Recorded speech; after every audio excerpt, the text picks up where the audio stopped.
Hello, ladies and gentlemen, and even men who are a little less gentle. What you get when you cross the old world of Great Britain with the new American colonies. Between the years of 1774 and 1775. Well, you get a revolution. And I'm not just talking about the South. We're the Mesopotamians, Sargon, Hammurabi, Ashurbanipal, and Gilgamesh. And they wouldn't understand a word we say, so we'll scratch it all down into the clay, half believing there will sometime come a day someone gives a damn. Maybe when the concrete has crumbled to sand. We're the Mesopotamians, Sargon, Hammurabi, Ashurbanipal, and Gilgamesh. The Mesopotamish sun is beating down. Hello, my name is Nick, and this is my partner Hummingbird Saltalamaki. Hello! You may call him James. Today, we will delve into a world from long ago, before many of you were even born. Nick, I know I wasn't. No, you were not, James. We are talking about the Revolutionary War. The war for Independence! The colonists didn't really like the idea of being under British rule and not above British taxes.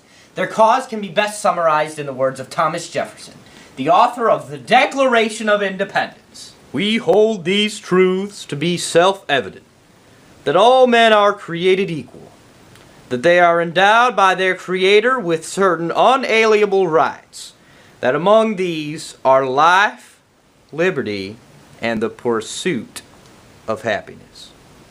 Now hear this. Where there is a war, there is a series of small battles, and even smaller skirmishes. While that is correct, James, there were many battles fought during the Revolutionary War, but they were in no way small. These battles were fought on large-scale terrain, and many were left dead or wounded as a result. Wow! Wow is right, my friend. The conflict that kicked off the revolution was known as the Battle of Lexington and Concord. April 19th, 1775. American soldiers lie in wait for British soldiers to assail them at both Lexington and Concord. It was here that the famous shot heard round the world was fired. I taught him everything he knows. No, you did not. No one is quite sure who fired the first shot. Mathematicians and astronomers alike have spent years quarreling over the truth of this matter. Despite it being the first battle of the war, Lexington and Concord did not see any major casualties. Now, it did, however, see Major John Pitcairn. The first large-scale battle of the Revolutionary War was... Oh, I got this, Nick, I got this. Come on, buddy, you can do the next one. Excuse us.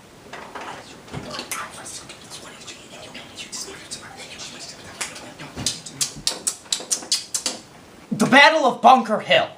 The day is June 17, 1775. The American forces lie siege upon the city of Boston. General William Prescott stationed 1,200 soldiers atop Bunker Hill in order to stay the British forces that were sallying forth from the city's walls. Come on, son. You come on, son. And actually, the battle was primarily fought on the hill adjacent to Bunker Hill, called Breed's Hill. I've heard it both ways. No, you have not. Anyway, it's time for the open letter. It's about time. Oh, I like this hat. My. James, you have hit rock bottom. Suck it, Nick. I will not suck it. You suck it. Dear revolutionaries, you've got to fight for the right to party.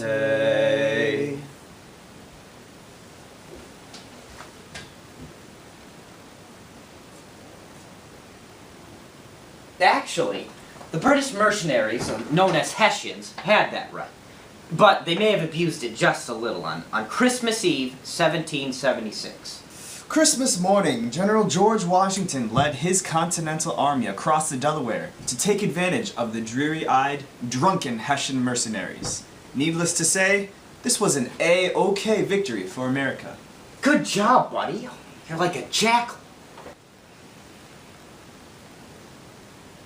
Now it's time for the mystery document game. This game is very simple. I read a letter, or primary document, written by someone from the days of the Revolution. Now, if I correctly deduce the name of the author, then huzzah to me. But if I get it wrong, well then James gets to smack me in my pectoral. You know that's right.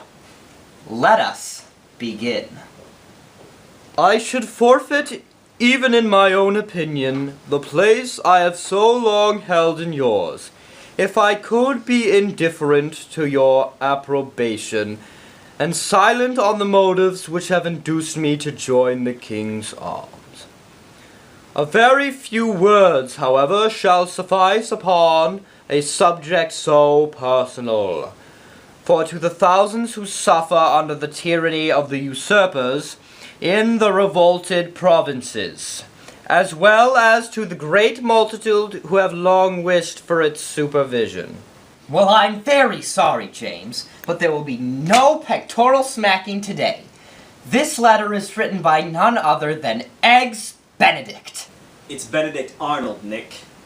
I've heard it both ways. No, you have not. That's really starting to get old. You know what's starting to get older than me saying I've heard it both ways? What? Me saying, no, you have not? Yeah. Anyway, that letter leads us to another battle of the Revolutionary War, known as the Battle of Saratoga. In this letter, the traitor and war hero Benedict Arnold attempts to vindicate himself for the treachery that he committed during the Battle of Saratoga. What a guy! He betrayed America and joined the British Army. Well, actually, I've only heard that one way. The main event that led up to this campaign in Saratoga is known as the Siege of Ticonderoga, which saw the colonial force flee farther into the city of New York as a result. The Battle of Saratoga marked a crucial victory for the colonial army. British forces led by General John Burgoyne marched from Canada down into New York to attempt to surround and separate the colonists. But, thanks to the tactical superiority of Generals Benedict Arnold and Horatio Gates, the colonists were able to thwart the attempts of Great Britain to take the city. After this, of course, Arnold betrayed his country, and now instead of being known as the great war hero, he's instead known as the traitor scumbag of America. Now at this point, things aren't really looking up for the colonists. After all, Nick, there was that time when British forces held New York and almost burnt it to the ground. That, Shirley, was a crispy situation. Don't call me Shirley. But we are here to tell you that there is still hope for our American compatriots. For one winter, in the heart of Pennsylvania, one army, led by one man, with the help of one German, will become a battle-hardened army. Valley Forge. General George Washington and his Continental Army take camp for the winter in the brutally cold Valley Forge in Pennsylvania. It makes me shiver just thinking about it. Many soldiers face death here at Valley Forge due to gangrene and freezer burn. Many soldiers had inadequate supplies, so they froze to death. But these terrible conditions did not break the resolve of General George Washington and his troops. It was here that the Continental Army really became an army. This was, of course, thanks to the help of a German named von Steuben, who disciplined and trained the army to become a force to be reckoned with. After that brutal winter of reckoning, the Continental Army eventually broke the will of the British. And one calm afternoon in Paris, Texas... Paris, France! It's called the Treaty of Paris. France. Don't say it.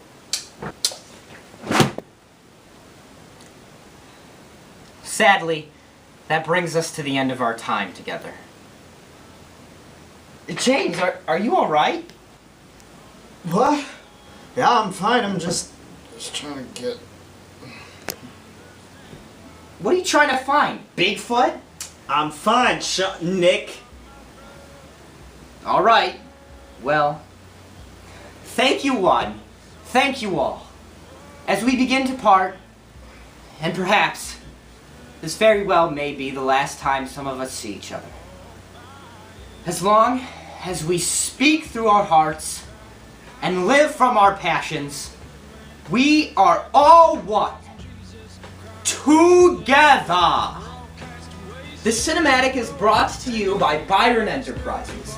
Thank you to myself for writing the script and directing the cinematic. Thank you to James Wesley and Andrew Nelson for providing research notes to turn in. Thank you History for providing me with such a wonderful base to go on. Thank you Ellen, because she understands. And thank you Mr. Smeek for your wonderful ties and witty repartee. We'll see you later. After that brutal winter of reckoning, the Continental Army eventually... Go down to the river and let it run. Wash away all the things you've done. You do handstand? Forgiveness, alright. Farther along, know all about. In the Declaration of... Farther along, Valley Forge. General George Washington. Now it's time for mystery documentation. Hello. live in the sunshine. We'll understand it. All by It was here. By General John